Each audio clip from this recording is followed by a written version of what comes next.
Toute la semaine, dans la matinale de France Info, on vous a parlé bioéthique. Les états généraux de la bioéthique ont débuté la semaine dernière pour réfléchir à un débat de l'évolution de la législation en la matière dans notre pays.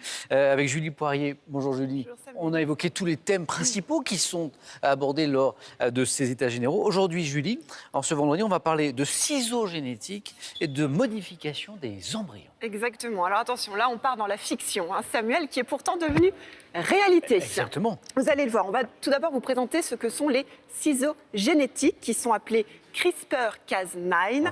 Ils ont été mis au point en 2012 par deux femmes chercheuses. L'une est française, Emmanuelle Charpentier, et l'autre est américaine. Il s'agit de Jennifer Doudna. Et il a été mis en place pour tenter de traiter les maladies génétiques ou encore certains cancers. Julie, ces ciseaux génétiques, là, comment ça marche? Alors de manière ultra simplifié, vous allez le voir, c'est comme un copier-coller d'un gène en fait. CRISPR-Cas9 va permettre de couper le gène défaillant pour le remplacer avec par exemple comme une paire de ciseaux.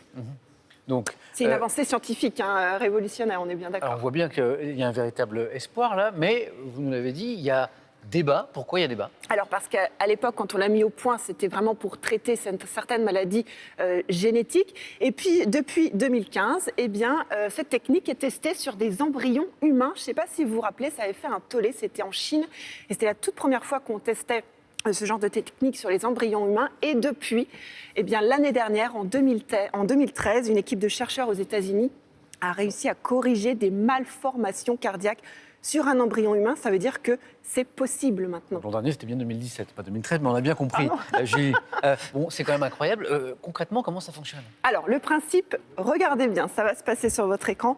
C'est une enzyme qui repère dans l'embryon le gène porteur de la maladie et qui la corrige en la découpant, comme on le ferait avec une paire de ciseaux. Et ça, c'est clairement une étape fondamentale dans la recherche sur la santé, sur la santé humaine. Oui, mais pourtant, les scientifiques restent partagés. Il y a vraiment débat entre l'espoir et débat, justement. On se pose vraiment des questions.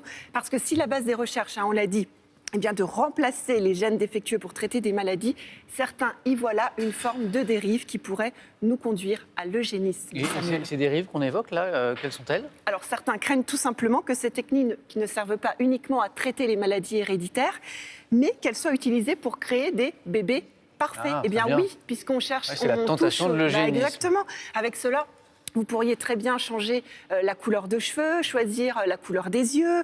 Le choisir plus ou moins grand, exactement, etc. À la convenance des parents. Le bébé parfait. Exactement, à la convenance des parents. On est donc vraiment aux portes de l'eugénisme. Donc ça, c'est l'eugénisme. Est-ce que la recherche sur les embryons humains est interdite dans le monde? Comment ça se passe? Alors, comment ça se passe? Certains pays, donc, effectivement, l'ont carrément interdit sur les embryons humains. D'autres pays, comme les États-Unis, la Chine, le Royaume-Uni et la Suède, l'ont autorisé, bien évidemment, sous certaines conditions. Et chez nous, en France, quel est le cadre? Alors en France, vous connaissez la loi de la bioéthique qu'on va réviser cette année. Alors la loi de 2004 a prohibé la recherche sur l'embryon. Il existe toutefois des dérogations exceptionnelles à condition que les recherches permettent des progrès thérapeutiques majeurs. C'est extrêmement encadré. Alors même si aujourd'hui la fiction est devenue réalité, on l'a dit, on est encore très loin de pratiquer la modification des embryons. Samuel, je vous rassure, pour l'instant il s'agit juste de recherche fondamentale, on y travaille. Alors les états généraux ont débuté la semaine dernière, ils vont se poursuivre pendant 6 mois et ça sera l'occasion pour les scientifiques et le gouvernement de lancer le débat éthique et de poser un cadre, car les prochains états généraux, c'est dans 7 ans et d'ici là, il y aura beaucoup de progrès et d'autres questions qui viendront encore se poser autour de la modification des embryons. Un grand merci Julie, merci pour cette semaine. Vous nous avez expliqué les grands enjeux de la révision de cette loi bioéthique. Oui, on a abordé les principaux et c'était extrêmement intéressant.